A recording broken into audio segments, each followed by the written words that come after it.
रात का समय था और पुलिस स्टेशन लगभग खाली था। सिर्फ एक कांस्टेबल रमेश ड्यूटी पर था। वह अपनी डेस्क पर बैठा हुआ था जब अचानक फ़ोन की घंटी बजी।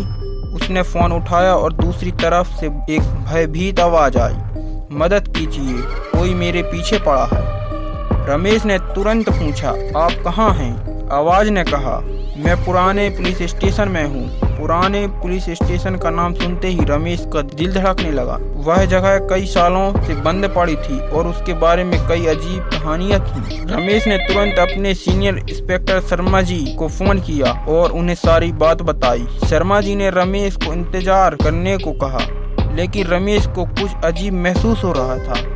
उसने अपनी बंदूक उठाई और पुलिस स्टेशन की ओर चल पड़ा। जैसे कि वह वहां पहुंचता, उसने देखा कि वहां की लाइटें जल रही थीं। अंदर जाते ही उसे एक ठंडक का एहसास हुआ। उसने देखा कि वह दीवारों पर पुराने खून के धब्बे थे। रमेश ने साहस जुटाकर आगे बढ़ा और अचानक उसे एक दरवाजा के पीछे से चीखने की आवाज आई। रमेश ने दरवाजा खोला और देखा कि एक औरत वहां फर्श पर बैठी हुई। उसकी आंखों में डर था। उसने रमेश को देखते ही कहा, मुझे बचाइए, ये जगह शापित है। रमेश ने उसे बाहर निकालने की कोशिश की, लेकिन तभी उसे पीछे से किसी के कदमों की आवाज सुनाई दी। रमेश ने मुड़कर देखा और उसके सामने एक प्रेतात्मा खड़ी थी। वह प्रेतात्मा किसी पुलिस वाले की तरह दिख रही थी, लेकिन उसकी आंखों में खून कतार आया था।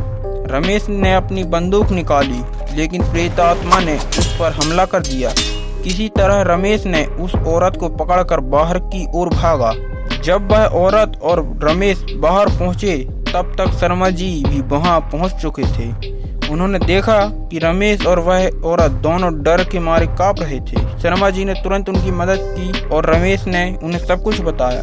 शर्मा जी ने कहा, यहाँ पर कई सालों पहले एक पुलिस वाले की हत्या हो गई थी। उसकी आत्मा आज भी यहाँ भटक रही है। उन्होंने पुराने पुलिस स्टेशन को हमेशा के लिए बंद करवा दिया और उस जगह की पूजा करवाई, लेकिन कहते हैं कि उस रात के बाद से रमेश कभी भी पूरी तरह से ठीक नहीं हो पाया। कभी कभी उसे रात को चीखने की आवाजें सुनाई देती थी और वह सपना देखता था कि फिर से उस प्रेतात्मा का सामना कर रहा है। और उस औरत का क्या हुआ?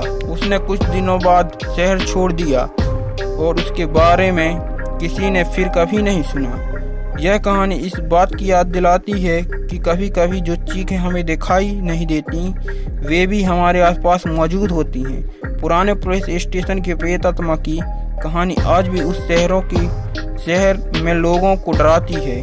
आपको स्टोरी अच्छी लगी हो, लाइक करें, सब्सक्राइब करें, फॉलो करें।